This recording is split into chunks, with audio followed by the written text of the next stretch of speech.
Andito na naman si Kaaro. Biniyak ko na yung ano, i-ano natin. Kaso may ano na. Puro may laman na yung ano, nyug natin mga Kaaro. Apa. So tawag niya. Awin, tawag at sa atin mga Kaaro. Ayan o. Puro may ano, 3 nyug yung igagata natin mga Kaaro.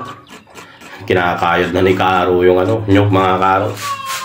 Bali 3 nyug dyan mga Kaaro. Tapos para sobra-sobra sa gata.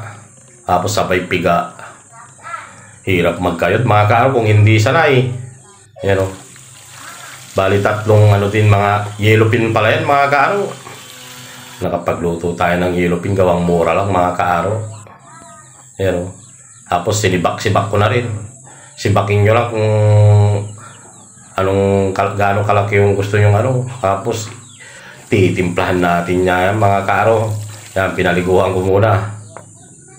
Yan, yung mga sangkap natin, i-prepare na natin para ano, ready to pulag na mga Kaaro. Bawang, sibuyas, tapos di mawawala luya dyan mga Kaaro. Yan o. Yan. Nilagay ko na lahat yung mga ingredients dyan mga Kaaro. Shoutout pala kay ano, Jeric Flores. Maraming salamat sa iyong panonood, Jeric Flores. Shoutout din kay Rowel Macasyog from Rizal. Maraming salamat sa iyong panonood, Kaaro Rowel Macasyog. Nilagyan tuloy dito na ulit tayo sa ano, niluluto natin. Nilagyan ko na rin ng suka. Papaksiw ko muna yung mga Kaaro. Tapos nilagyan ko na ng sayunda mga Kaaro. Nilagyan ko rin ng ano, talong. Pwede na ilagay yung gata. Ang daming gata mga Kaaro. 3 yan. Bang! Nakulo na mga Kaaro. Malapit-lapit na yan. Alam nyo na kasunod dyan mga Kaaro.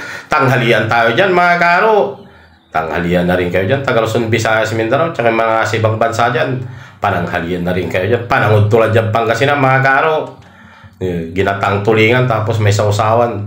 Sili, dyan bagong. Tapos 2 ano. Panghimagas natin dyan mga Kaaro. Yung saging. Maraming salamat ulit sa inyong panonood mga Kaaro.